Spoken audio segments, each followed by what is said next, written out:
Suite au travail de conception de votre logotype, personnalisation de style divers, vous pouvez ajouter un effet grunge qui apporte un style différent.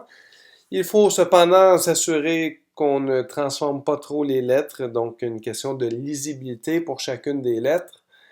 Alors, à la toute fin, le résultat, ce qu'on remet au client, bien sûr, c'est un tracé vectoriel, donc on peut voir ici, là, si on se rapproche que les lettres sont bien coupées et que le blanc de cette texture grunge est bien de la transparence. Alors, on a donc les lettres de base et on va importer ici une image matricielle, donc une texture trouvée sur Internet. Et cette texture-là, donc on va la transformer. On a l'option vectorisation de l'image ici que je clique. Et Illustrator me donne cette option qui, bien sûr, ne me convient pas. Donc, je vais aller dans le panneau vectorisation de l'image et on va changer les paramètres. Donc, je vais commencer par le seuil. Là, je vais mettre ça à 100, 190. Alors, à chaque fois que je fais un changement, vous avez remarqué qu'Illustrator doit faire un rendu à l'écran. Je vais aussi changer le bruit à 5 pixels. Donc, on aura beaucoup plus de détails ici.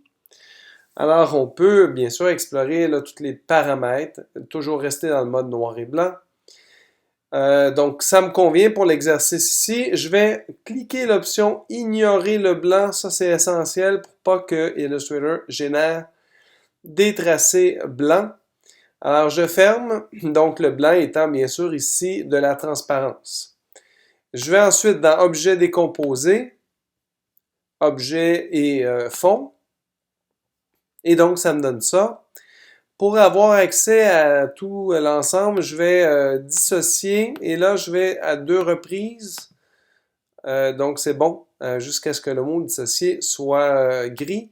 Ça veut tout simplement dire que l'ensemble des formes sont tous parfaitement indépendantes. Alors là, je vais juste enlever une portion avec le lasso pour bien, donc ça me convient. Je ne veux surtout pas sentir la découpe carrée au-dessus ici. Donc c'est pour ça que je fais cette sélection et je retire de l'image.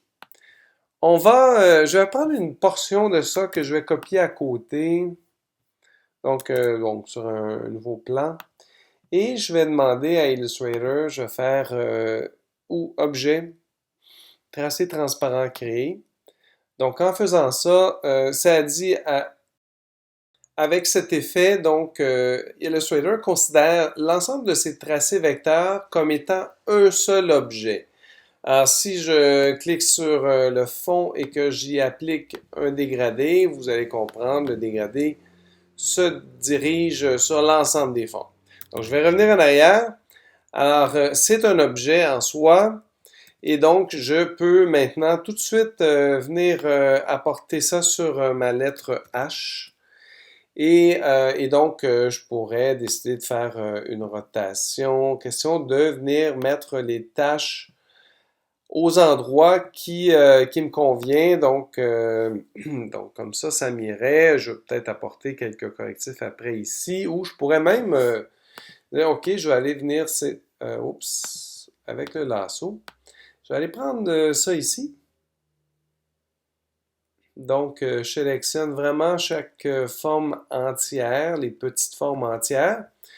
Puis, je viens tout simplement venir placer une portion ici là, qui manquait. Alors, donc, si je sélectionne avec la flèche noire, vous allez voir, là, ça sélectionne tout au complet. Ça demeure toujours un objet. Alors, si je sélectionne cet objet qui est texture et la lettre H, donc les deux, alors je peux maintenant travailler avec Pathfinder. Pathfinder travaillant uniquement avec 2 formes. Et donc, ici, je vais utiliser l'outil soustraction. Donc, l'objet qui est en avant-plan va retirer de l'objet qui est en arrière-plan. Alors, ça donne ça. Et l'effet grunge est exactement à mon goût et la lettre est bien visible, lisible plutôt. Alors, si j'agrandis, on peut voir là, tout le détail et ce sont des tracés vecteurs. Alors ça complète là pour l'effet grunge.